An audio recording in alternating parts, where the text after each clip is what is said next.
You're listening to Carrie Lutz's Financial Survival Network, where you get valuable information you just can't find anywhere else. To thrive in today's trying times, you need the Financial Survival Network, now more than ever. Go to financialsurvivalnetwork.com and get your free newsletter and gift. Financial Survival Network, now more than ever. Hey, Carrie, this is Robert Ian with ConquerChange.com.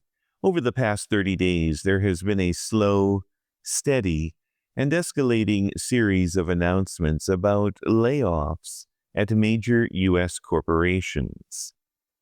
Microsoft is laying off 6,000 employees, approximately 3% of its global workforce. Facebook is laying off about 5% of its staff. Dell has announced a reduction of 12,000 employees.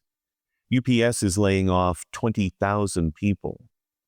Oracle is laying off 11,000, which is 7% of its workforce. Boeing announced just over 2,000 worker cuts as it begins a planned company-wide reduction that could total 10% of its workforce.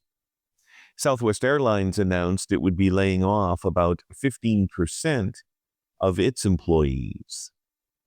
As these stories make their way into the news cycle, it's often sporadic, and these stories tend to bypass most people's threshold of conscious awareness, unless, of course, they work at one of those companies or know someone who does. When you begin to look at the totality of just these layoffs over the last 30 days, plus all of the downsizing being performed in the U.S. federal government by DOGE, as well as all of the small and mid-sized companies that are in the process of doing the same thing, a picture comes into focus, representing a tale of two economies. The one often talked about by mainstream media, and the second economy, the one you are instinctively aware of, that you feel and sense, which begins to emerge as we look at and understand the implications of these layoff announcements. I recall with great clarity the U.S. economy as it headed into the 2008 financial crisis. Heading into and in the very early part of that crisis, there was much talk, very similar to the talk and actions of today, about efficiency. As business began to contract, the first round of cuts were often necessary because they cut out the fat in an organization. Duplication of services, unproductive projects, wasteful initiatives. Cutting fat is healthy in any economic scenario because it helps make an organization lean and mean. But as the 2008 downturn deepened and accelerated, the second round of cuts moved from lean and mean to personal and painful, because now more and more people were being laid off. Cutting people from an organization is like cutting the meat away from the bone. The similarities between 2008 and what's happening now are uncomfortably similar. People are being asked to take early retirement.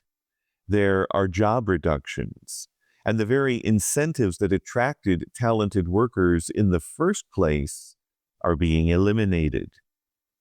Demographically, in 2008, it was often older workers in their 50s who lost their jobs, but in many cases they also lost a large portion of their retirement and even their homes.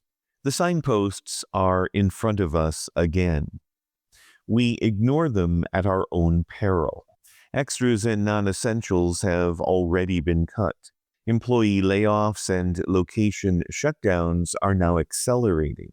In 2008 and 2009, this process quickly escalated until those very same companies began to cut the bone out of their organizations by cutting back on the very infrastructure that made them competitive and functional in the first place. Things like customer service and experienced sales professionals. There's two things missing today that seemed to exist in abundance 5 and 6 years ago. Optimism and certainty. Optimism about the future and certainty about one's chances for achieving success. For most people in families today, varying income levels, even up to a few $100,000, depending on family size, are just a higher level of break even. Behaviors have changed over the past 5 years and continue to change. Instead of buying a new car, some people maintain an older one. Instead of buying a new recreational device, people buy something on Craigslist or Facebook for 15 or 20 cents on the dollar that may only be a few years old. When people eat out, if they eat out, many do so when they can get specials like 2-for-1 appetizers and simply call it a day. In the struggle to survive day to day, week to week, and month to month, what many are missing is that business, the very lifeblood of our economy, is slowly being cannibalized once again. First the fat, then the meat, and soon the bone. Think about the financial and personal change you have experienced since 2020. Now imagine the potential of that same degree of change or more over the next 5 years. Think it can't happen? Think again. If you could go back in time just 5 short years, what decisions would you change that have impacted your life and the life of your family? Forbidden questions can lead to innovative thinking. They can result in groundbreaking answers, so ask yourself the difficult and challenging questions about your current situation.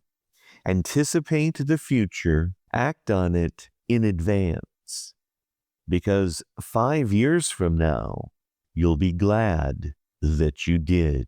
And until next time, this is Robert Ian with ConquerChange.com. Thanks, Carrie.